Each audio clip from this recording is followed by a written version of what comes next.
The FBI was very much involved in January 6th.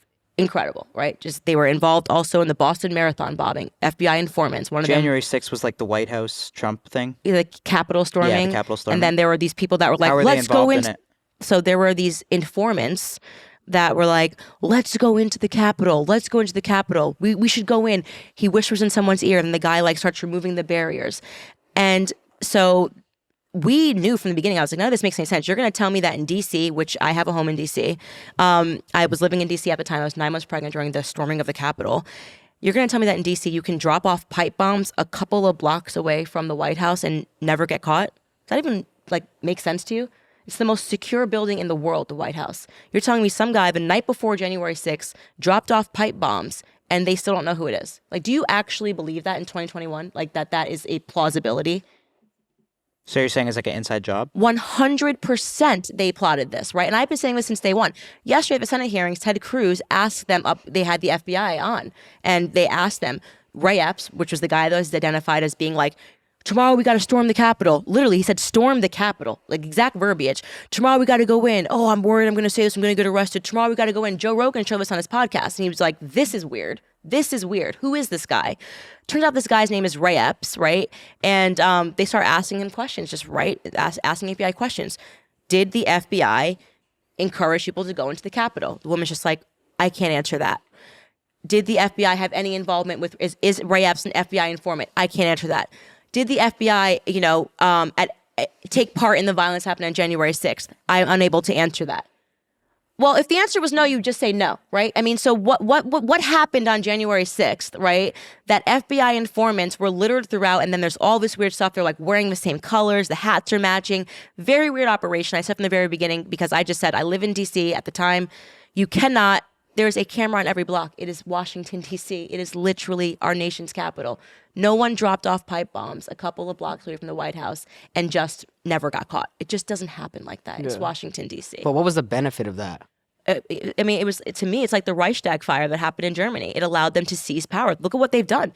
The hysterical nature. They put up fences. Well, the U.S. has admitted to false flags before too, right? Didn't they admit what was the Vietnam one? To false flags. The Gulf of Tonkin or whatever. They assumed a lot of power because of it. Sure. They were locking up dissidents. I mean, they have people in federal prison for trespassing. Yeah. Trespassing. That shit was embarrassing, honestly. Listen to the theatrics. It was just like 9/11. What are you talking about? It was just like 9/11.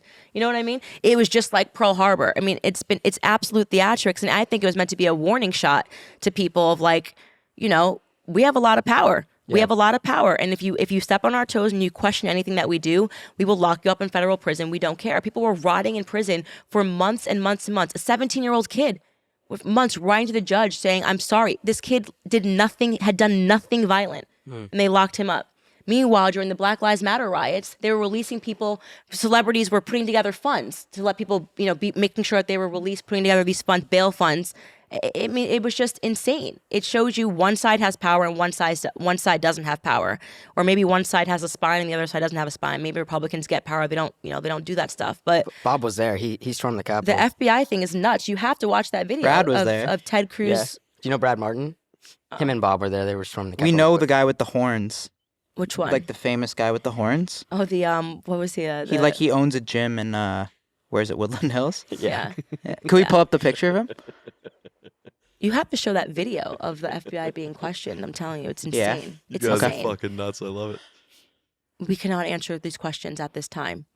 It's classified. Bob was bar hopping in D.C. So who is that guy? Well, he's one of them, but there were several people all throughout the crowd. Flares went up at a certain time. That's our boy Bradley Martin. Oh, wait, so what happened to this guy again? You might have just said. I just kind of zapped out for a minute. What happened to this guy? What was his punishment? Did he go to jail? I think he's still in prison. Oh, really? Yeah. And yeah, we miss him. My question is, why is he still in prison? He looks ridiculous. He went to the Capitol building, which he wasn't supposed to be in there. Did he hurt someone? Did he beat someone? Did he kill someone? But isn't going on the White House trespassing, to the extreme? You mean Brett Kavanaugh hearings? When they stormed in to the senator's office and chased him down the hallways and interrupted the vote? That was wild. That's what people did? It was, And what happened? They did all the same stuff. They did all the same stuff. There was even a woman, which you can pull her up. And what happened to them that did that, though? Nothing. Nothing? Nothing. They were all released same day. How's that possible? That's what I'm saying to you. There's there's double standard. So this was well, it's fucked up. And that's why I say, I'm like, tell me the difference between January 6th and the Brett Kavanaugh hearings. They interrupted the actual vote. If you watch, Vice President Pence, they were screaming down the hallways, chasing senators into elevators. They stormed Chuck Grassley's office. They were dressed as what's that show, the creepy show, Handmaid's Tales, inside of the building. And then they even had a tweet where one woman said, just push past the police barriers. So proud of these women. They're now inside of the building. And what did the media? Watch the media coverage of that. It's amazing. They're like, brave, stunning. Now, was these people... Women finding their voices. Were these people already in, though, or did they sneak in? How many phone calls am I making out of this? Yeah. What's the guy's name again? I don't know if she snuck in because these were during the hearings. But I'm talking about when they stormed into the actual building, into the Senate building, and they lined the hallways. They weren't supposed to be there. They pushed back past police barriers. And it's amazing trying to watch, left stream media try to justify it. They're like, well, it was different because... and then they have no excuse. It wasn't different. It was the exact same thing. You think they could have done it better, though? I know they say devil horns because in their no head? one was murdered, right? And I'm like, okay, but you're failing to mention that the only person that was murdered was a Trump supporter who was murdered by a police officer. No one shot these women. That's the difference. You know what I mean? No one shot these women when they were going in. And so it drives me insane. I cannot stand this double standard. The applause for these radical, rabid feminists that were all like, I was raped, so Brett Kavanaugh can't, none of it made any sense. And yet it was encouraged by the media. That's them in the hallways. They weren't supposed to be there. The police officers, a lot of them got arrested, and they got arrested, but it was like a slap on the wrist sort of. That Kavanaugh show was crazy, yeah. I'm sorry. But everyone forgot about it. That was crazy, right? yeah. And now suddenly January 6th, and that went on for a week. So I lived in D.C., so when my parents were calling me because they were watching the news, which was creating a different reality for them, and my dad's like, are you okay in D.C. on January 6th? And I was like, 41 weeks pregnant. And I was like, yeah, why? And he's like, oh, we're watching the news. And I'm like, what are you watching? Brett Kavanaugh hearings, D.C. was crazy, absolutely insane. Right before January 6th, we had 6 weeks of George Floyd riots. People were coming outside. Their cars were being broken into. The stores were broken into. D.C. was on fire. But didn't hear a peep. I lived a couple of blocks away from this.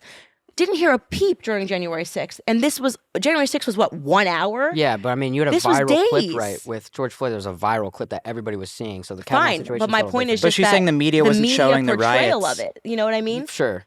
To me, it was insane. The Brett Kavanaugh hearings, go watch the portrayal of it. Brave women, brave this and that.